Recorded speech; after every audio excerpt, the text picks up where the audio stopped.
Benvenuta. Grazie dell'invito. Direi di iniziare subito chiedendoti perché Karma Rosso? Dunque, karma è causa e effetto. Nel momento in cui uno mette piede qui diventa karma. Ora, da bambina io osservavo gli adulti e pensavo, sono infelici, continuano a farsi del male, che cosa non riescono a capire. E sapevo che avrei dovuto fare qualcosa per aiutare. Poi gli anni sono passati e ho imparato 2 o 3 cose e ora aiuto le persone a capire. Lo faccio con il rosso, perché il rosso sono io.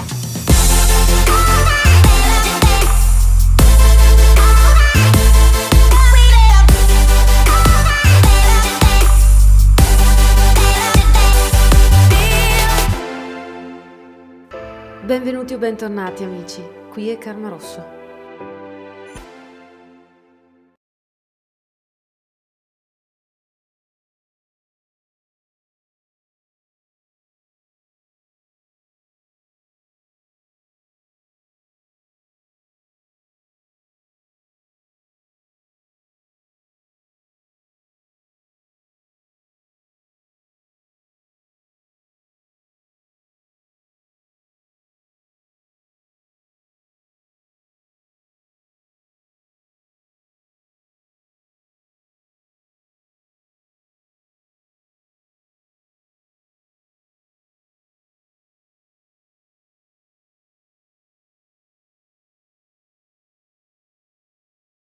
Benvenuti o bentornati amici, qui è Karma Rosso.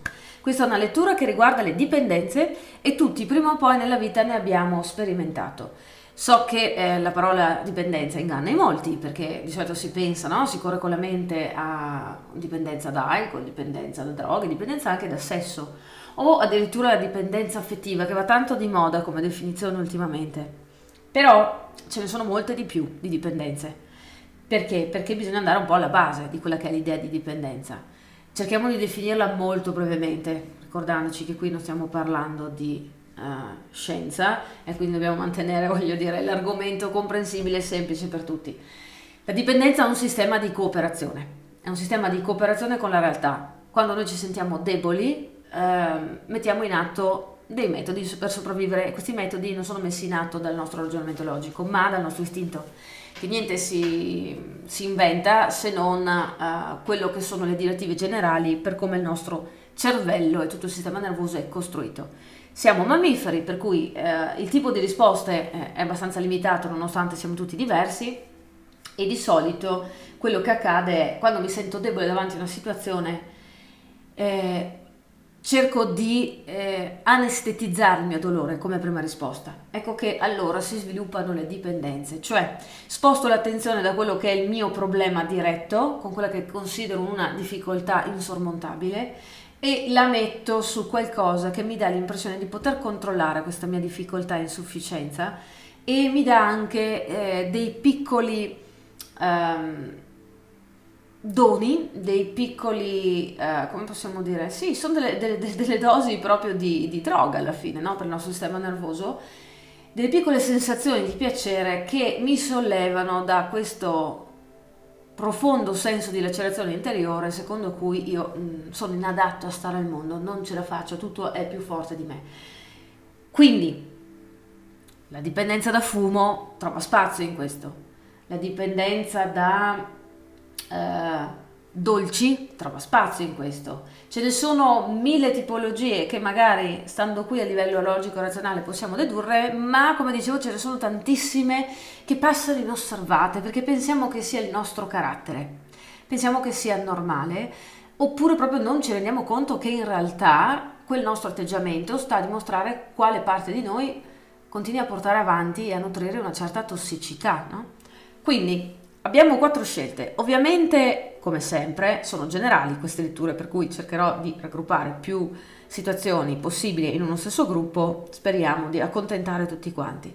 Però sicuramente ci saranno anche dei dettagli che salteranno fuori, ormai chi è qui con me sul mio canale da un po' lo sa, io parto generale, poi capita sempre che passa l'informazione anche particolare e quindi andiamo a vedere quali sono queste possibilità. Ho associato ad ogni scelta un'immagine da un mazzo di carte che mi piace molto, che fa sempre un buon lavoro per quanto riguarda gli aspetti più ombra della persona, e poi come sempre ci sono le rune abbinate. Quindi andiamo a partire dal primo gruppo. Allora, per il primo gruppo abbiamo questa immagine e la runa associata è, eccola qui, e la mettiamo qui. Per il secondo gruppo abbiamo questa immagine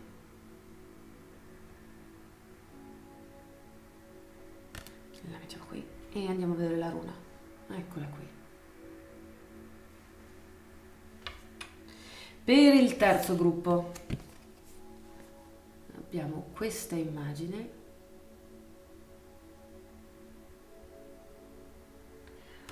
la mettiamo qui e la runa associata, eccola qui.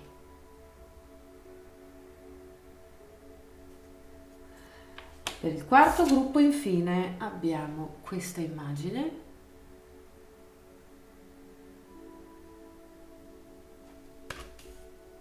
ed abbiamo questa runa. Se vi serve mettete in pausa, fate la vostra scelta o le vostre scelte o tornateci in un altro minuto.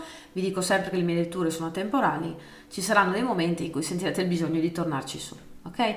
Io vado a cominciare dalla numero 1.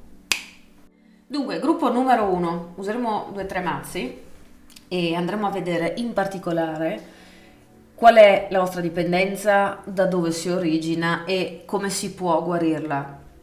Comprendete, ci vuole sempre un percorso di crescita personale, però voglio dire, almeno da sapere da dove partire, e magari quelli che già sono su un percorso si sanno indirizzare meglio.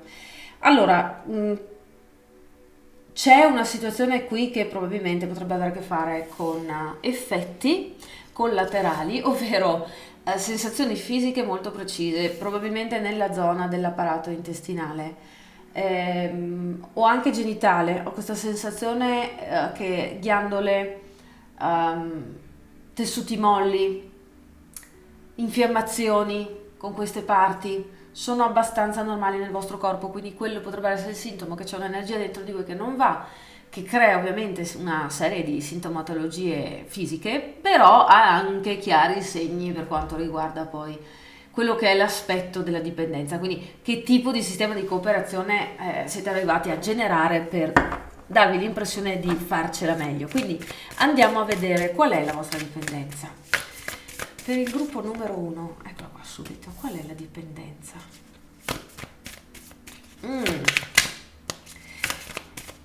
Prima di tutto abbiamo la dipendenza dal controllo, non nel senso che ci piace essere controllati, magari qualcuno effettivamente ha portato questo bisogno di avere sempre tutto sotto controllo a un estremo, cioè passa parti della vita in cui è estremamente controllato nei modi, nell'atteggiamento, nella sessualità, nel desiderio di rapportarsi agli altri, per cui magari ci sono anche atteggiamenti che mostrano una sorta di aggressività, possiamo definirla, però in realtà il forte desiderio è quello di essere condotti.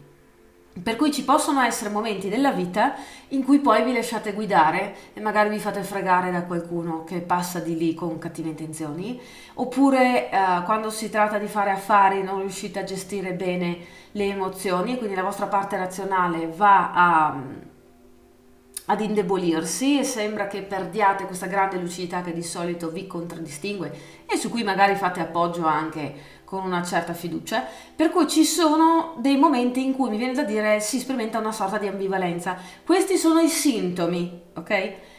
Però diciamo che in generale potrebbe essere anche che siate semplicemente la classica persona che reputa che ci sia bisogno di perfezionismo, che ci sia bisogno di avere ogni dettaglio prestabilito prima di fare qualcosa. Può essere che siate le classiche persone che quando stanno in una relazione hanno bisogno di avere la sensazione che l'altra persona vive esclusivamente per voi, che per carità ci deve essere un certo livello di intenzionalità, no? In un rapporto non si possono fare le cose più o meno, ci vuole presenza, ci vuole consistenza, ci vuole fiducia, però ci sono dei momenti in cui magari vedete che andate un po' fuori di testa quando certe dinamiche nella coppia o nelle relazioni strette vi turbano e vi turbano anche se le apparenze sembrano essere normali, cioè per esempio sto con una persona, questa persona va a prendersi un caffè con un amico e questa cosa mi manda fuori di testa. Riconosco a livello adulto umano che è normale che insomma una persona vada a prendersi un caffè con un amico, mica sta andando a farsi un giro in, che ne so, in un bordello, però a me questa cosa manda fuori di testa perché una parte di me dice ecco non ci tiene, dovrebbe dedicare tutto il suo tempo a te. E poi non riusciamo a comprendere da dove ci viene. Magari ragioniamo un pochettino, diciamo sono io che sono ansioso, no? Che non ce la faccio, che ho bisogno di avere sempre rassicurazioni, però questo non vi fa vivere bene e soprattutto potrebbe avere radici molto più profonde ed ecco qui che siamo a sondare proprio questo aspetto.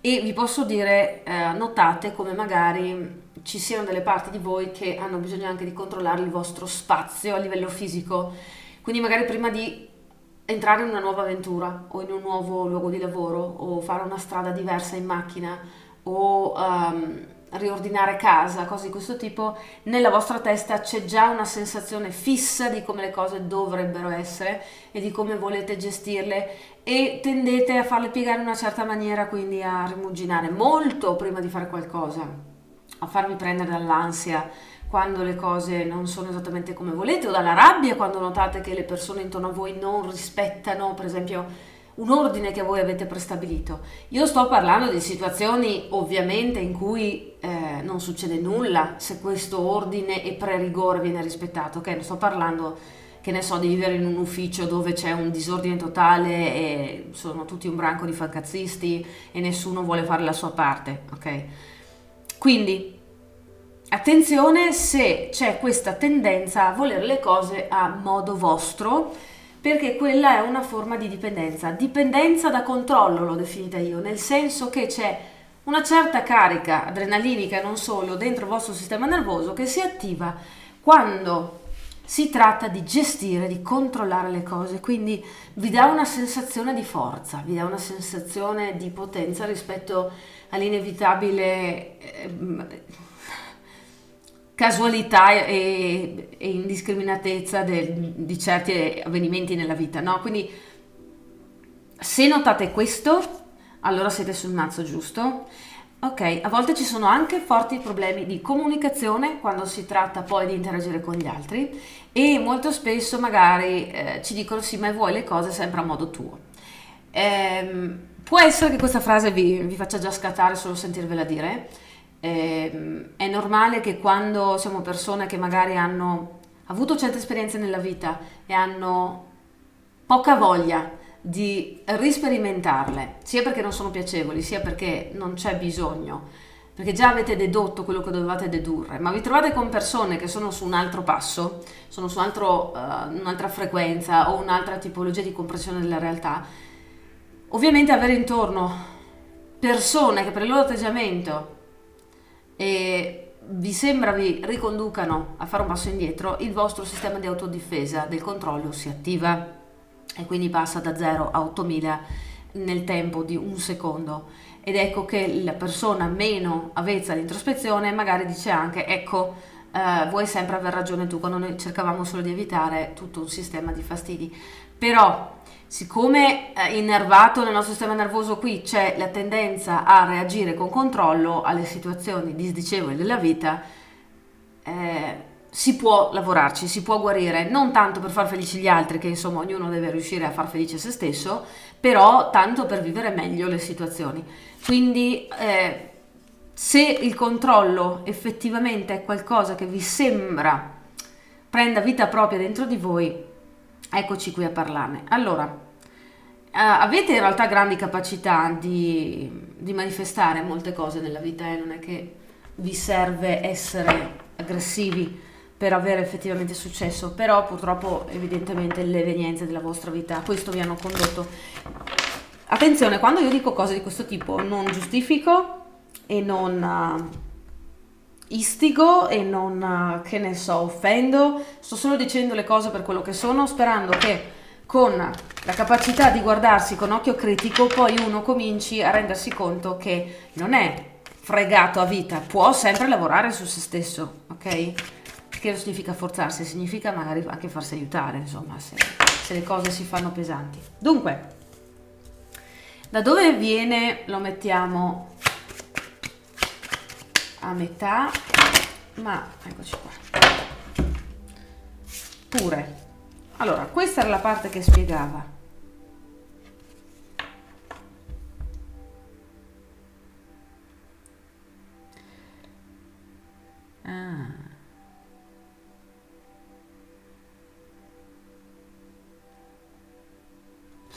Allora, ci sono state situazioni di forzatura nella vostra vita, quindi questo controllo che vorreste esercitare è esasperato perché c'è stato un grosso periodo della vostra vita in cui altri hanno governato le vostre energie, altri sono stati una presenza che ha forzato se stessa nella vostra vita, nei vostri equilibri, nelle vostre decisioni, nel vostro sentire. Quindi genitori oppressivi, partner esagerati,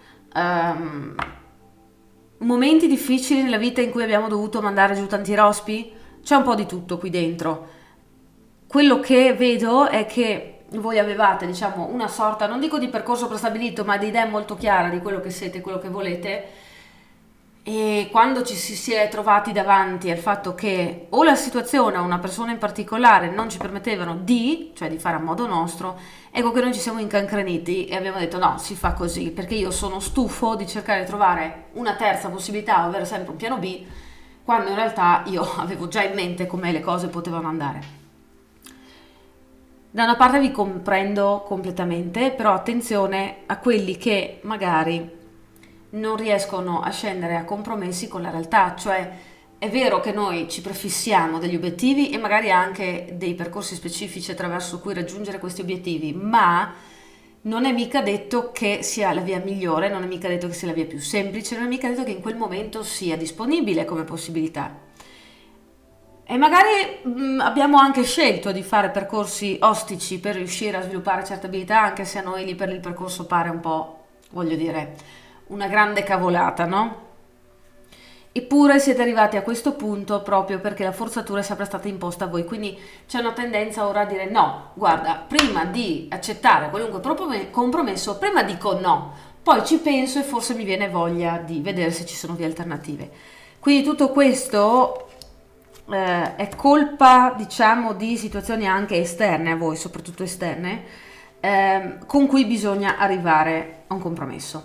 Cioè bisogna andare a lavorarci, capire cosa è stato un successo e cosa è stata una perdita e poi andare avanti velocemente. Cosa significa? Non significa ragionarci, non significa scervellarsi sul trovare la logica in ogni piccolo dettaglio di quello che è accaduto, ma significa emotivamente mettersi in pari, cioè so che sono stato deluso da questa situazione, so che questa persona mi ha fatto male, so che quel periodo è stato una disperazione, ma sapere non significa sentire, perché tante volte quando ci troviamo in momenti di ristrettezze, ve l'ho detto, il sistema nervoso come prima cosa vuole togliersi dall'impaccio, se non può farlo fisicamente lo fa con la percezione, cioè si illude di farlo.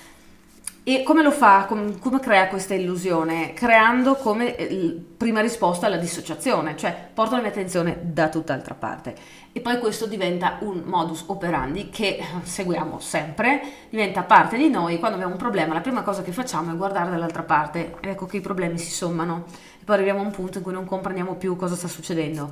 Quindi, eccoci qua, è meglio guardare indietro dove ha fatto male. Proviamo a vedere se le nostre emozioni sono totalmente consapevoli, ora che il tempo è passato abbiamo più strumenti per rielaborarle e vediamo che cosa salta fuori. Solo questo dovrebbe liberarvi, ok?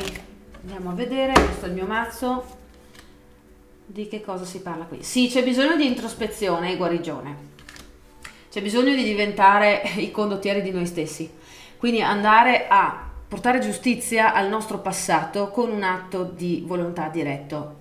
Attenzione, non significa andare da chi ci ha fatto male con un bastone in mano e pareggiare i conti, non ve lo consiglio per nulla.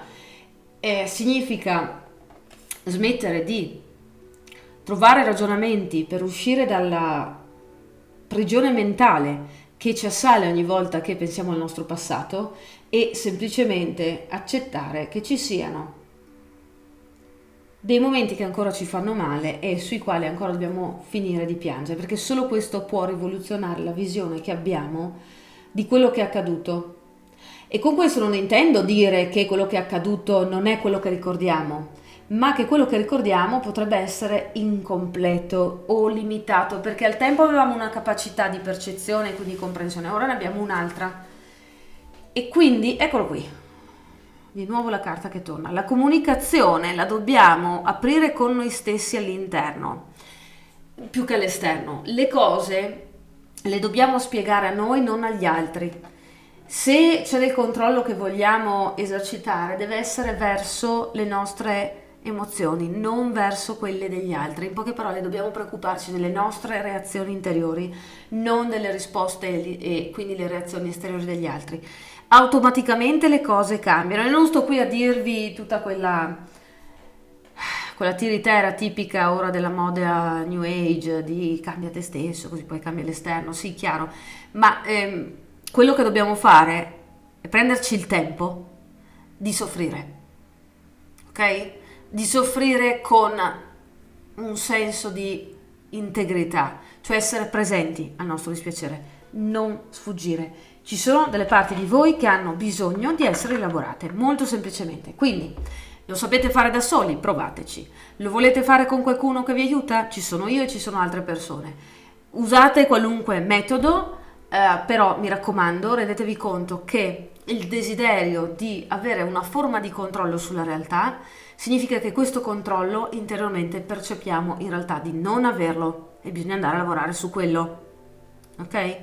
Detto questo, io vi ricordo che col primo commento, dove ci sono le tempistiche delle letture, troverete anche i link per il mio mazzo, che tra l'altro adesso ha anche uno sconto del 20% per le prime 100 persone che in Italia fanno l'acquisto, e quindi avete uno sconto del 20%, e poi c'è la possibilità di fare dei corsi per imparare a leggere le carte come faccio io, o dei percorsi per andare a lavorare su problematiche come quelle di cui abbiamo parlato qui. Io vi do appuntamento alle prossime letture sul mio canale e vi ringrazio sperando di avervi aiutato. Qui è tutto da Karma Rosso, ciao ciao! Gruppo numero 2, eccoci qua, vediamo che tipo di dipendenza stiamo affrontando qui. Andiamo a vedere qual è la dipendenza nello specifico. Sappiate che per quelli interessati a comprare il mio mazzo, visto che me lo state chiedendo, c'è uno sconto. Se siete tra i primi 100 che vanno ad acquistarlo, avete uno sconto del 20% usando il codice che trovate nel primo commento dove ci sono i marcatori temporali. E vi rendo noto che ci sono ancora posizioni per percorsi personali insieme a me, di crescita personale ovviamente, oppure c'è ancora la possibilità di fare il corso per imparare a leggere le carte come le leggete. Trovate tutto nel primo commento dove ci sono i marcatori temporali. Allora,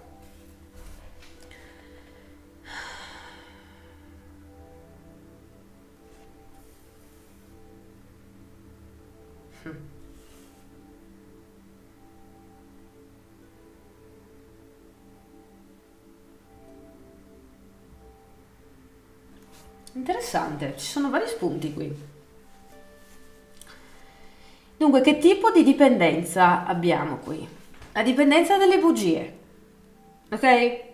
Aspettate un attimo prima di scappare e di dire ma io non racconto bugie. È una definizione per dire che è una tendenza a manipolare la verità, cioè a dire forme limitate di quella che è la vostra verità. Quindi magari raccontate non tutto quando raccontate qualcosa, oppure nascondete dettagli importanti perché volete sollecitare una reazione specifica nel vostro interlocutore, oppure quando vi rendete conto che c'è qualcuno che non è completamente aperto, onesto, lucido, trasparente nella sua comunicazione, allora mettete in atto una sorta di raggiro per far sì che questa persona si esponga. Ci sono anche quelli che tendono a manipolare, non dico a livello di narcisista, ma a pilotare la conversazione in modo da risultare quello più forte o quello più in grado di gestire le cose, o dare la sensazione che siamo sempre sopra alla catena alimentare e non sotto a metà. Ecco, questo è un classico tipo di dipendenza che potrebbe essere come si mostra nella vostra vita. Quindi vedete c'è un po' di tutto qui dentro. Ho usato l'espressione bugia perché la bugia è una parola che riassume in maniera molto generica il rapporto con la verità che non è completamente trasparente, ok? Dunque partiamo da lì. Non c'è bisogno che io estragga molte carte, ma mi piace avere le conferme, quindi andiamo subito a vedere qui come funziona. Da dove vi viene questa cosa? Ed eccoci qua.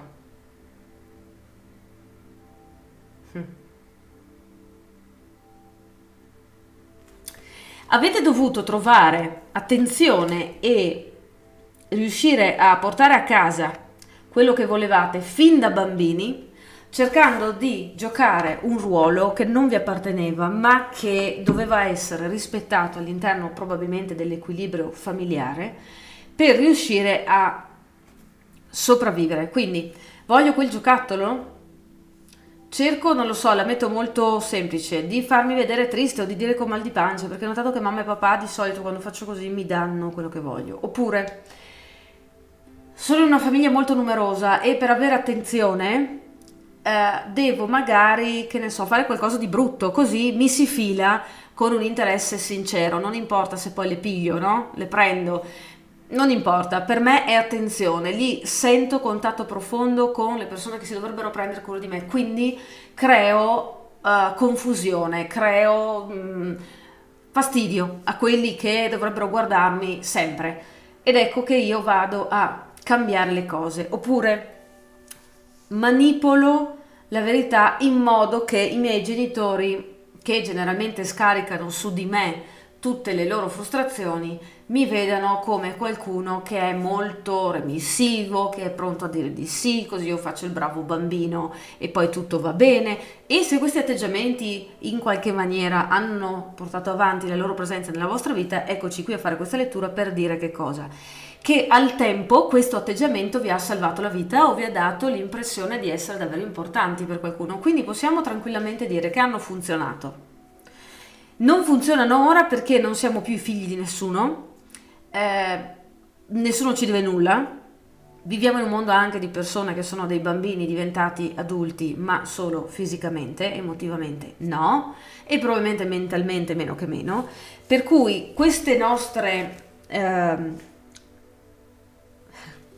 tendenze a sentirci meglio, a sopravvivere usando queste strategie non sempre porta risultato, magari sì da un punto di vista esteriore, ma interiormente non ci sentiamo forti, non ci sentiamo in grado di vivere liberamente, non ci sentiamo in grado di essere chi siamo, di esporci quando qualcosa ci va o non ci va, magari ci si ritorce contro perché diventiamo la classica persona che cerca sempre di soddisfare prima gli altri e poi noi, magari diventiamo la classica persona che mette a tacere il proprio intuito perché abbiamo bisogno di ragionare 10 volte su qualcosa che invece il nostro istinto sa già senza problemi e abbiamo l'impressione di essere dei grandi costruttori nella nostra vita e invece stiamo decostruendo la nostra identità pezzettino alla volta.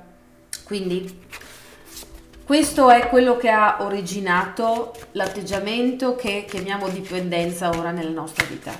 Come ci possiamo lavorare sopra? Cosa ci può essere che ci dà una mano in questo senso? Mi viene detto c'è un tesoro nascosto che si chiama sentimenti e lo difende un drago che si chiama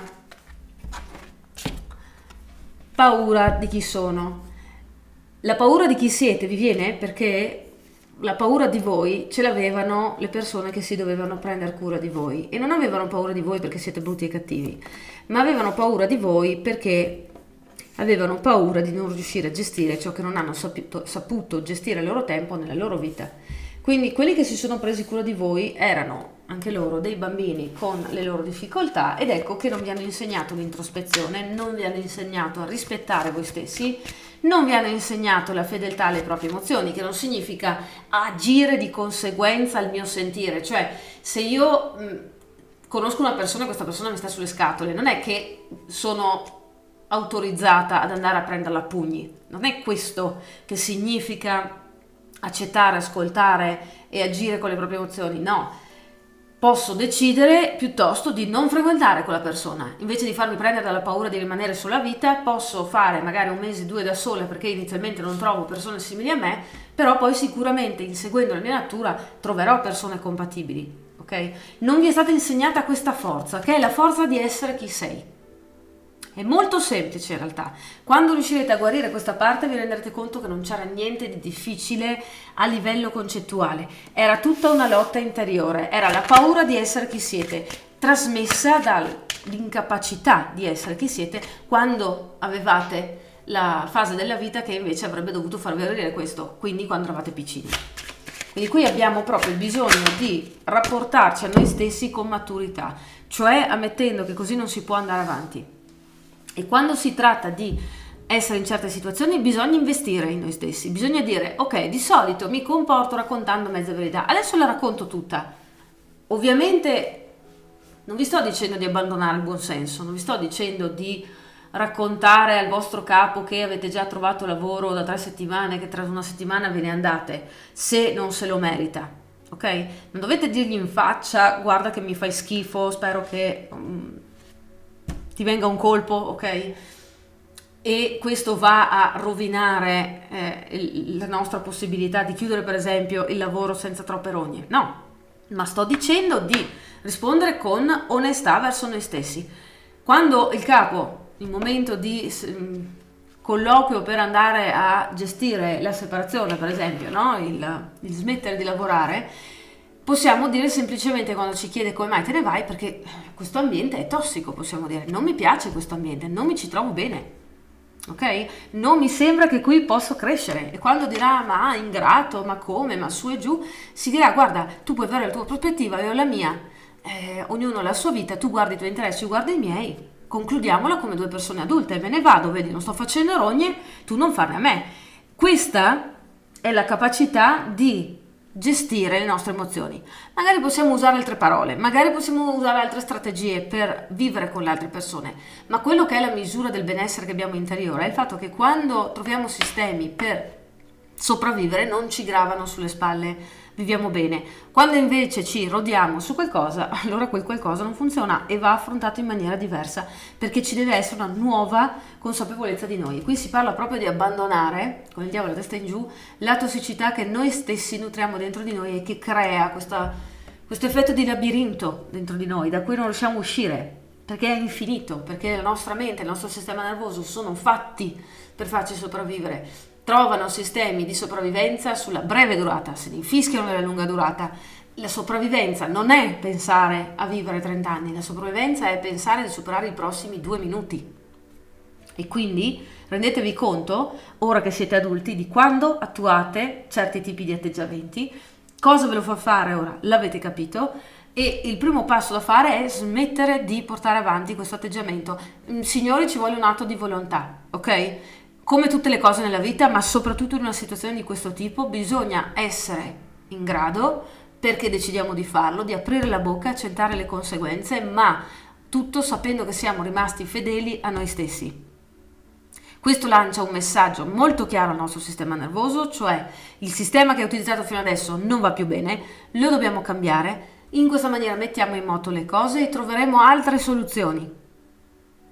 E così c'è progresso, c'è movimento, altrimenti rimaniamo sempre qui a sentirci dei fessi e a comportarci in una maniera che non ci dà giustizia. Però siamo noi qui, i secondini di noi stessi, quindi bisogna fare quello che non si è mai fatto, molto semplicemente. Da qualche parte bisogna partire, l'importante è fare il primo passo.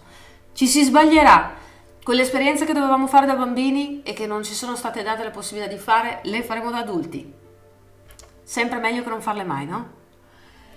Quindi ecco qui, questa era la vostra lettura e come sempre vi dicevo, sapete che sono a vostra disposizione per aiutarvi, ma intanto io vi ringrazio di essere stati qua, spero di avervi dato una mano anche solo con la lettura e noi ci vediamo più avanti sul mio canale con le prossime letture. Qui è tutto, ciao ciao! Quindi gruppo numero 3, eccoci qua, mettiamo la luna qui.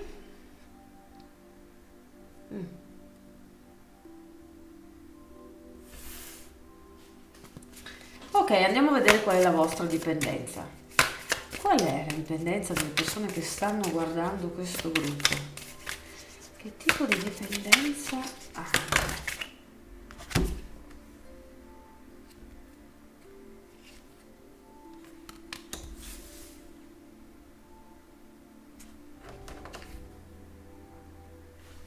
mm,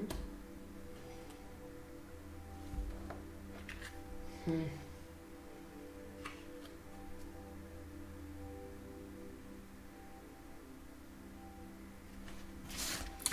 Voglio che mi venga spiegata meglio quell'energia.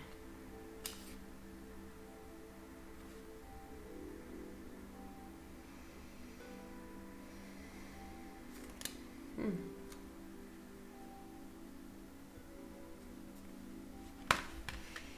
Mentre quella del diavolo, che tipo di energia è?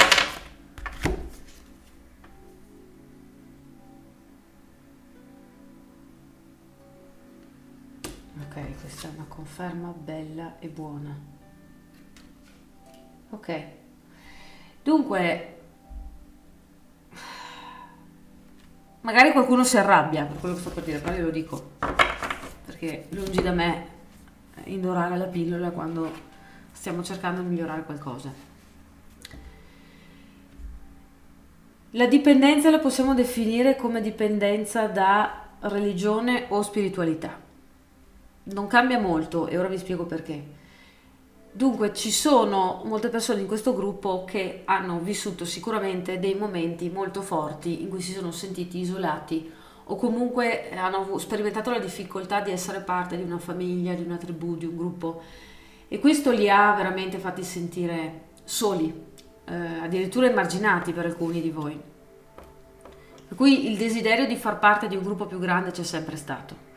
E con il tempo è aumentato perché comunque devono essere successe più cose che vi hanno dato l'impressione che probabilmente siete o unici nel vostro genere o comunque le esperienze che avete fatto non sono facilmente comprensibili da persone esterne, oppure la vostra stessa famiglia d'origine è stata molto dura nei vostri confronti e non vi ha mai dato questo senso di appartenenza che dovrebbe essere normale e che, vi dirò, dovrebbe far parte della condizione di vita normale, regolare degli esseri umani, perché abbiamo bisogno gli uni degli altri, fa parte proprio del nostro DNA. Un po' tutti i mammiferi hanno la tendenza comunque ad avere scambio con gli altri, noi in particolare abbiamo quella del far parte proprio di un gruppo, di una comunità, quindi se questo elemento viene a mancare, una parte di noi non riesce a sentirsi tranquilla, non riesce a stare bene, non riesce a svilupparsi in ogni dimensione.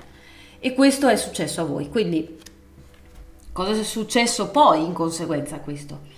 Avete trovato, un po' per caso oppure per ricerca, una comunità di persone, che possono essere una comunità vera e propria, cioè stiamo parlando per esempio di un gruppo religioso o di un'associazione o di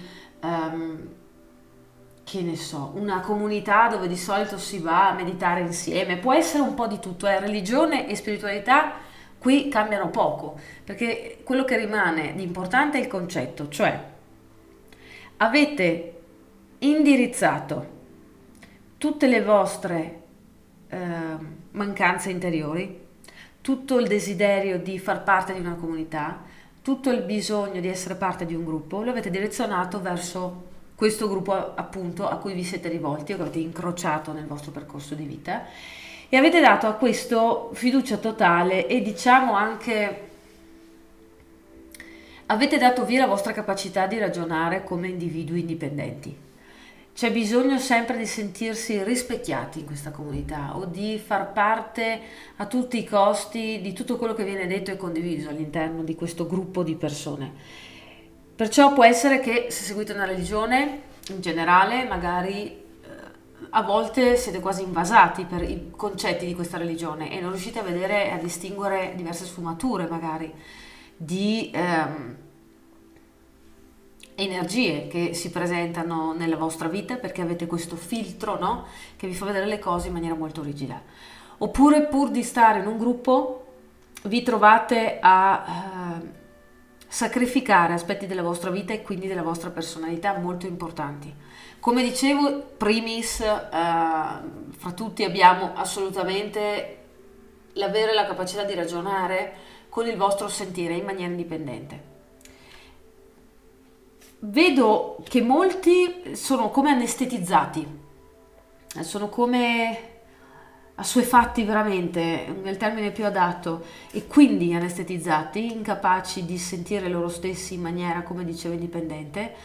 E questo è un'arma a doppio taglio, cioè da una parte avete la sensazione finalmente di far parte di un gruppo e quindi la sensazione di sicurezza, di piacere, di condivisione, di essere visti, tutto quello che ne consegue, però anche la fottuta paura di essere tagliati fuori di nuovo da questo gruppo. Quindi accettate con una certa remissività tutte quelle che possiamo dire sono le regole o i dogmi, magari anche non scritti, perché se fate parte di un gruppo magari spirituale, non è mica detto che sia tutto scritto, no? Non c'è una Bibbia, per dire.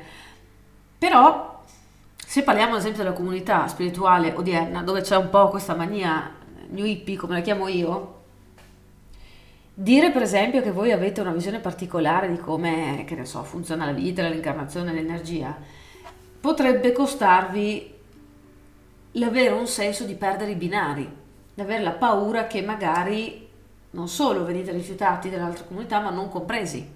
Magari c'è l'idea che se le regole non sono uguali per tutti, allora la spiritualità è un territorio problematico, la vostra vita è a rischio e potreste trovarvi in brutte situazioni. C'è bisogno praticamente sempre del dogma, questa è la vostra dipendenza. Ed è un dogma che proprio regola tutta la vostra sfera spirituale e intuitiva, per cui questo è un grosso limite ed è una grossa privazione che attuate verso voi stessi. Quindi da dove viene questa? Da dove si è originata questa problematica?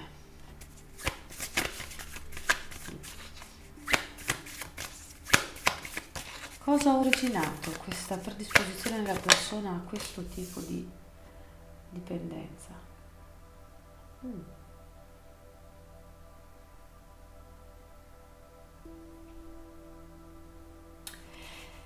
Avete avuto il bisogno nel passato di costruire un'idea più forte di voi stessi.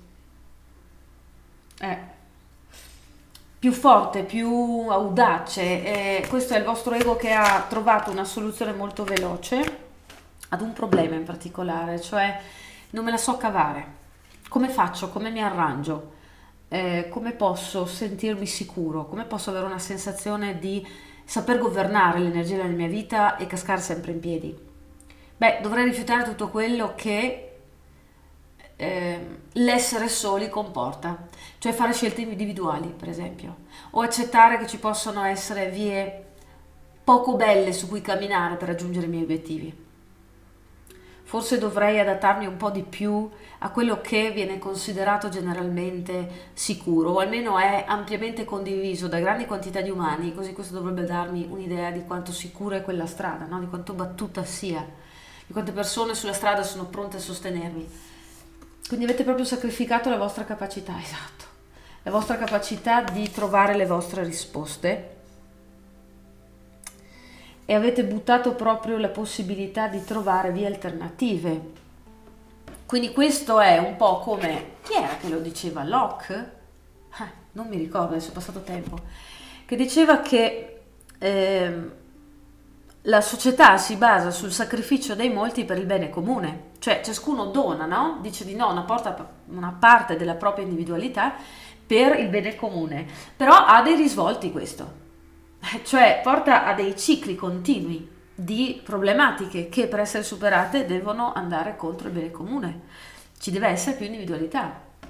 Quindi nel vostro caso voi conoscete qual è il momento e eventualmente la modalità per liberarvi da questo bisogno di sentirvi a tutti i costi protetti da un gruppo che si comporta e fa in una certa maniera, per quanto riguarda soprattutto la vostra dimensione spirituale, intendo. Quindi io direi ora andiamo a vedere come ci si può liberare da questo, su cosa è opportuno lavorare. Dove si può cominciare a lavorare su questa dipendenza? Da dove si può cominciare a lavorare su questa dipendenza?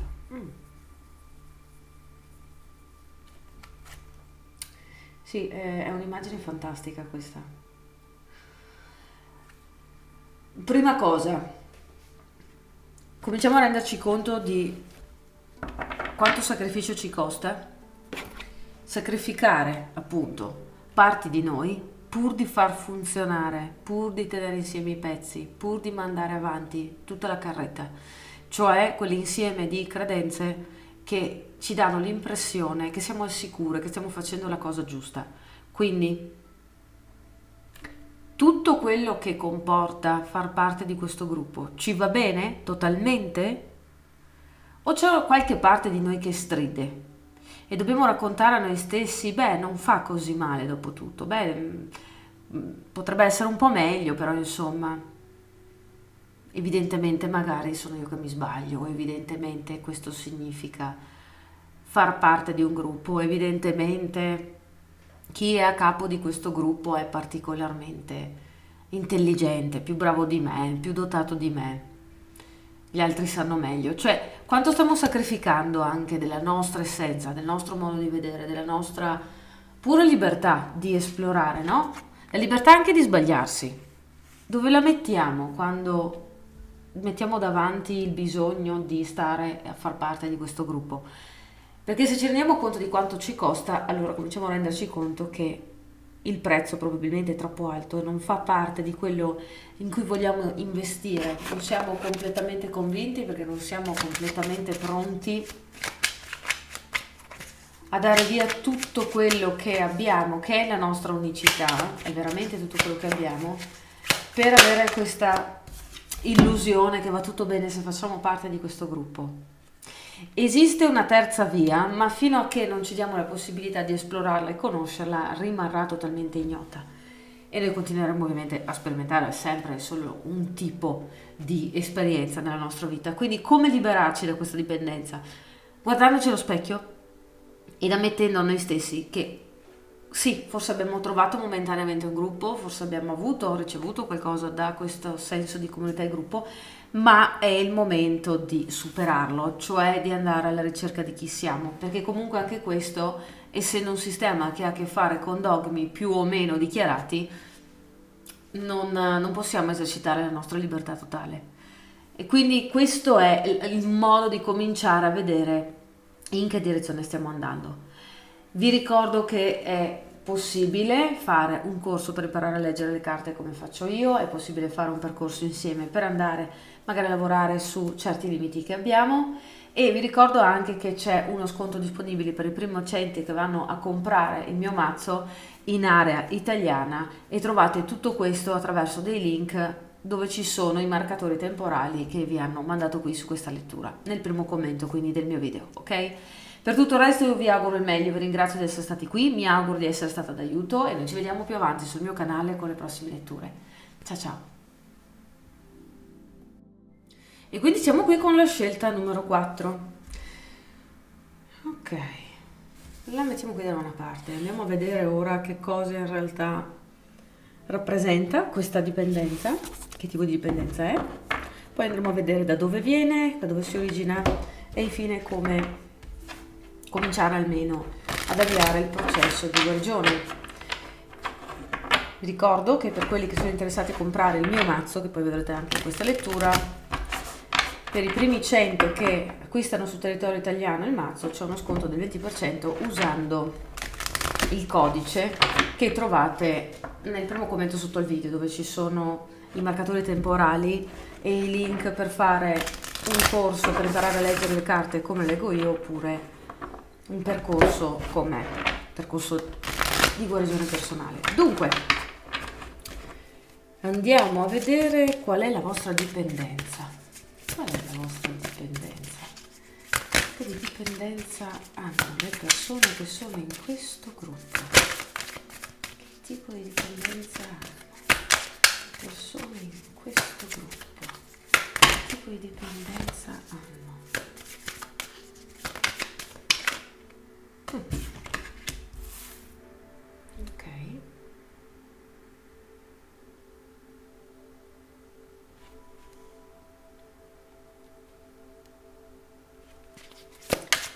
Tipo di dipendenza hanno?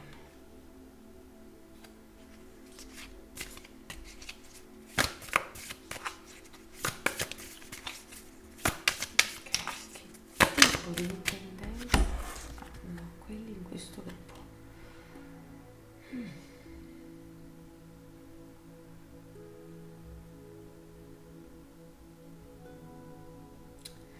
Caspita, è molto particolare come cosa, perché vista così non sembra una dipendenza, sembra più un'attitudine.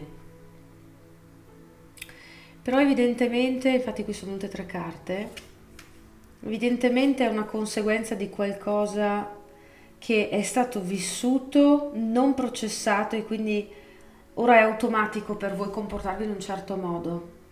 E l'idea di staccarvi da questo comportamento, quindi andare a guarire, quindi cambiare di fatto come vi proponete a voi stessi e al mondo, è abbastanza traumatico, sembra essere molto più facile e continuare a comportarsi, intendo a livello emotivo proprio, in un certo modo. Dunque, ok, vedo il percorso qui che avete fatto. Dunque, c'è bisogno che vi confrontiate con onestà completa, con le vostre emozioni, perché c'è una grossa parte di voi che si nasconde dietro all'atteggiamento di chi ha capito e di chi sa fare e di chi ormai ha già fatto certe esperienze e quindi non si vuole trovare a ripeterle. Sto parlando di quelli che indubbiamente hanno un bagaglio di situazioni vissute nella loro vita che li avranno messi in difficoltà e da cui magari hanno imparato anche molto, da cui magari sicuramente un po' di saggezza, no? Di quella vera si è incontrata, però in conseguenza a queste situazioni che avete vissuto non avete poi espanso ulteriormente voi stessi, cioè vi siete un po' chiusi e con il tempo questa chiusura è diventata quasi totale. Magari siete tranquillamente delle persone che parlano senza problemi con chiunque, magari non avete grosse difficoltà a ottenere quello che volete, magari diciamo che da un punto di vista così esteriore la vostra vita non sembra essere, voglio dire, un disastro, però c'è una sorta di chiusura al nuovo, una sorta di chiusura al mondo che rappresenta in sé una chiusura di cuore.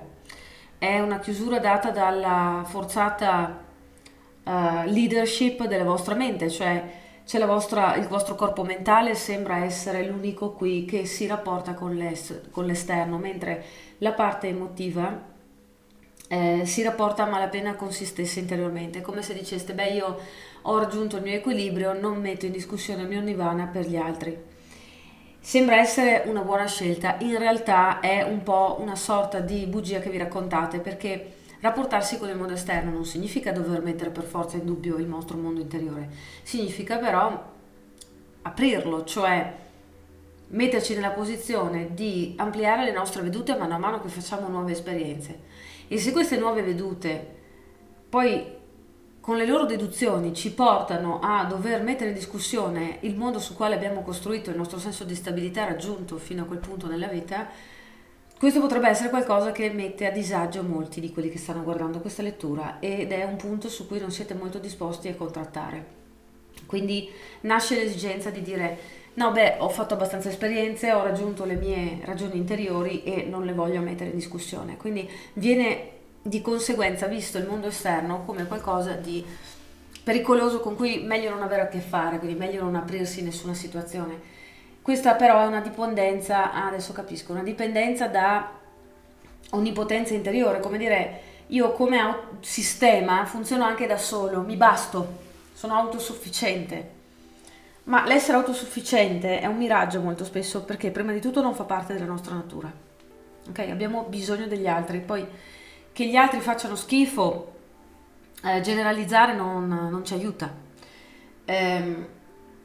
Abbiamo bisogno di funzionare in un gruppo e il funzionare in un gruppo è anche quello che salverà l'umanità, quindi capite bene che dire io basto a me stesso e vado bene così in realtà segna una paura profonda, quello dell'aprirsi e dell'essere vulnerabili, e probabilmente il vostro sistema di cooperazione è chiudo comunicazione con l'esterno, ho già avuto abbastanza, vado avanti da solo. Dico che è un problema in quanto una dipendenza perché non è qualcosa che viene da una vera autosufficienza, viene da una vera paura di scoprire che non siamo così autosufficienti e di scoprire che non siamo forti. Anzi, viene dall'autoconsapevolezza che non possiamo essere infinitamente forti e indistruttibili, però c'è l'illusione che ce la possiamo fare, quindi ecco da dove nasce, diciamo, questa sorta di dipendenza dal nostro senso di essere infallibili, che è fittizio, che non è vero. Ci dà un senso di sicurezza, ma questa sicurezza crolla se viene messa alla prova. Infatti più muri costruiamo significa che più deboli pensiamo di essere, no? E più forte reputiamo l'esterno. Quindi da cosa si è... Oh, ho sbagliato mazzo. Il mazzo che cercavo è questo, il mio mazzo. Da cosa si è originata questa esigenza di avere questa sorta di dipendenza? C'è il ritorno della stessa energia. Quindi si è generata da una incapacità di sentirci non solo autosufficienti, ma veramente soddisfatti delle nostre esperienze. Credo che alcuni abbiano una forma anche depressiva, più o meno dichiarata, è uno spettro la depressione, quindi non mi aggredite, grazie. E penso anche che ci siano dei sensi di...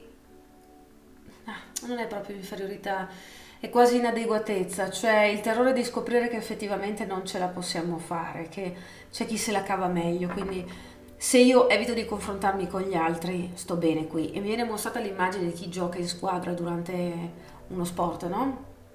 Molto spesso chi gioca da solo non lo fa perché ama quello sport in cui di solito si gioca da soli, ma perché magari non ama molto il gruppo. E va bene, ci sta, siamo tutti diversi, però troppo spesso noto con il mio lavoro che chi mi dice che gioca da solo perché preferisce quello odia la competizione. E la competizione ci sta a non sopportarla, ma odiarla siamo a un livello superiore, significa che c'è qualcosa di profondamente interiore dentro di noi, tremendamente personale, che ci disturba.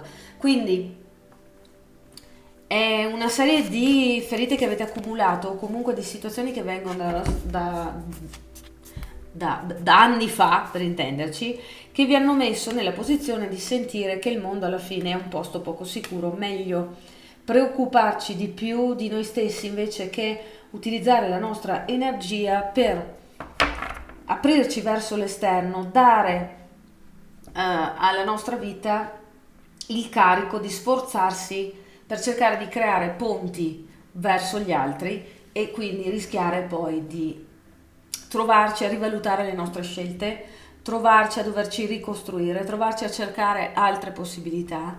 C'è in generale una sfiducia proprio emotiva nell'esterno. Esatto. Quindi come trasmutiamo questa energia? Come proviamo a guarire noi stessi? Ovviamente io lo dico questo per suscitare in voi, voglio dire, un piccolo semino che magari nutrito un pochettino alla volta, perché la guarigione di solito è lenta, vi possa portare fuori dall'esigenza di usare questo sistema di cooperazione, quindi questa dipendenza. Però spesso, se non ci si è riusciti per un po', farsi aiutare è una buona idea.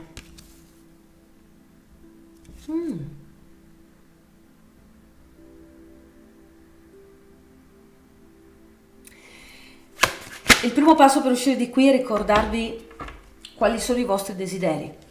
Ci sono desideri che non sono solo sogni, no? Da grande voglio fare il dottore, no?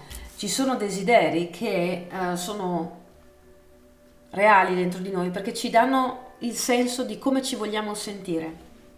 Il quello che voglio fare da grande, per esempio, ci fa capire come vogliamo sentirci parte di un gruppo, senza compromessi, liberi di esprimerci, no? E di essere accettati e quindi essere visti come utili della comunità. Quindi bisogna che ricordiate a voi stessi come vi volete sentire, perché come vi sentite ora di sicuro non è il vostro traguardo, di sicuro non siete così felici. Il fatto che tutto sommato funzioni non significa che sia la soluzione definitiva e che sia la felicità e che sulla lunga durata continui a funzionare. Quindi chiedetevi quanto piena è la mia coppa, il mio bicchiere quanto pieno è in questa situazione. Perché se racconto a me stesso che beh sì, tutto sommato è abbastanza pieno, non significa che poi io bevendo soddisfi tutta la mia sete. C'è un altro modo per soddisfare quella sete e la via è dare la possibilità a noi stessi di sentirci in grado almeno di provarci ad essere noi stessi nella comunità, cioè provare ad aprirci, a esporci, a mostrarci per quello che siamo, senza aspettare che ci sia l'occasione perfetta, senza aspettare che ci sia il momento giusto, senza aspettare che ci sia la comunità giusta. Se mai cominciamo ad esporci, mai cominciamo veramente a correre il rischio di incontrare chi ci apprezza. Tutto questo peso che vi portate dentro è aggravato non dalla quantità di esperienze negative che avete vissuto, ma dalla quantità di aggravamenti che la vostra mente crea su tutte le costruzioni che fa del perché aprirsi verso l'esterno è poco sicuro. È un'illusione, come il sistema di sopravvivenza che avete inventato, quindi che ha generato questa sorta di dipendenza dall'ego che vi dice che siete forti abbastanza e che non avete bisogno di nessuno. Ok? Quindi spero di avervi aiutato, come sempre spero essere stata di spunto, e noi ci diamo appuntamento sul mio canale più avanti con le prossime letture. Qui è tutto da Karma Rosso. Ciao ciao!